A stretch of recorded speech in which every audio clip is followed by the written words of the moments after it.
When I first started this program back at day one of the Squat Everyday program, it wasn't my first time doing the program. I've kind of had stints where I've done Squat Every Day in the past, only for like 30 days or something like this, 1 to 2 months max. And so I've kind of had a bit of exposure of what it feels like, what the DOMs are initially when you first start and whatever. And so when I started this program, number one, I never thought it was going to go this long. And also I thought, okay, I know exactly how it feels if you go in it too hard. So let's just ease into it. So the idea was, work up to a training max every single day. And the training max has to be very, very comfortable, smooth, no straining. Do that for a week or two and then see how I go, and then maybe throw in one back offset and things of that nature, right? That's how I wanted, like a very, very slow progression of volume. With Squat Every Day, obviously, frequency is very, very high.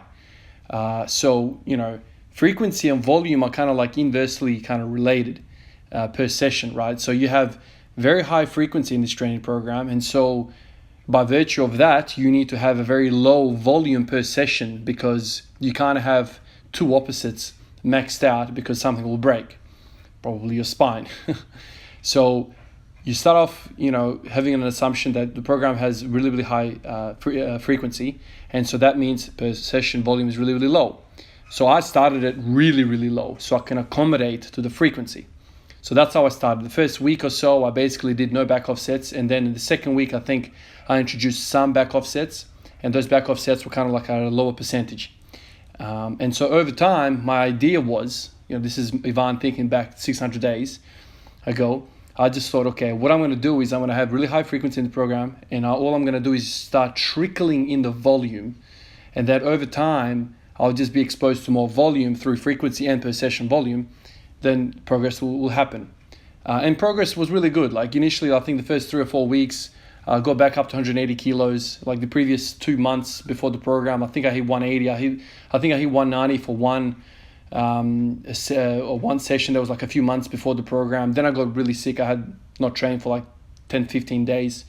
Lost a bunch of weight. Basically was on the couch or going to work. And so I didn't really train for like 15 days. So my true maximum wasn't 160 as day one suggested. It was probably closer to 190, but I was just so detrained. And so then I started doing the Squat Everyday program, and I think it was like the second or third week I hit 180, and that was kind of all right. And then I started kind of trickling the volume, and then I think I was like a 180. I think I hit 185 in the first kind of 6 weeks, and then I started getting. I don't think I was documented at the time. I didn't think it was a thing, but I started kind of getting the tricklings or kind of the warning shots, the warning signs of the hip pain. And so I kind of started having a bit of inconsistency of what was going on. That kind of held me back. And then I kind of go back a bit in the volume and recovered. Then I go back up and again, I hit the rev limiter again and then go back down. And so kind of hip pain kept me away from really progressing for quite some time. And during this period, I just kept experimenting with different movements, different exercises, different muscles, trying to like study what's actually happening.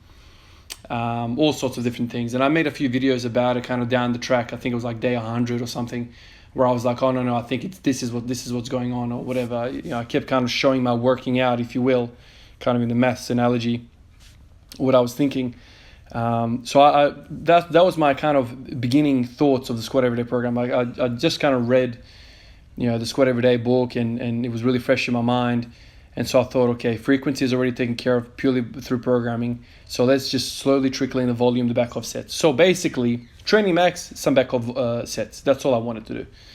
Last week or so, ever since kind of, thinking about what's making me feel poppy and the discovery of the hip thrust again and making my glutes kind of feel really good, I've kind of been feeling amazing when it comes to squatting. And so I've kind of gone back to exactly what I kind of was doing on day one of the Squat Everyday program, like the same kind of mentality. Training max and do some back off sets. These back off sets have been for me doubles at 80% of my max, or just underneath that. And I'm having a lot of fun. So the reason why I went away from that was because of the hip pain. Fast forward a million freaking days, I've come out to the other end and I know exactly what hip pain is, how it comes about, what I need to do to keep it away. So I've kind of gone back to the excitement level of Ivan back at day 1, day 2, the first sort of 2, 3, 4, 5, 6 weeks. I'm just doing exactly what I love to do, and that's the squat. I know I kind of made a whole bunch of videos about, calves, quads, hamstrings, glutes, good mornings, GHDs, all those sort of things. But that was kind of out of necessity, right? Trying to look how to make my hip feel better. Is it the dorsiflexion? If I increase my dorsiflexion, does that mean the pressure is taken away from my hip? If I do the hamstrings, does that kind of balance the hip a little bit and make it feel a little bit better? If I do the GHDs, does that kind of reverse that anterior pelvic tilt to kind of fire up the posterior chain? All these sort of ideas were kind of circulating, and I kept showing you guys my thinking process. So a lot of these videos are basically just me telling you what I'm thinking at the time. That's kind of the general vibe of these videos. Now, after all these days, I've kind of worked out exactly what's happening with the hip, and I know exactly the formula to keep it away. It's not a structural problem. I don't have hip impingement. I don't have bony spurs. I don't have problems with my hip socket or anteversion or retroversion, or all this sort of stuff that we often get really deep into thinking about. Oh, it's the bone. I'm not meant to squat like this. I have retroversion or whatever. Or my leverages are really bad. I've got, femurs the length of a giraffe, and so I can't bend over and all this sort of stuff. For me, I heard all that even when I was kind of going through the aches and pains of trying to work it out. For me, man, I've kind of worked out that it is purely muscular. It's a muscular imbalance. It's got to do with the iliotibial band, or as we call the ITB. The ITB, this is the turning point for me. I made a video about this. I had no freaking idea. If I knew this back in the day, I think I would have worked it out much sooner. I had no idea that the glute max, a portion of the glute max, does not insert into the femur. It inserts into the ITB. To me, that is the craziest thing. The strongest muscle in the human body inserts into this island called the ITB. It's not a bone. And so as soon as I learned that, I realized, okay, I know exactly what's up now. This is why I'm getting referred pain to the TFL, because the glute max inserts into the ITB.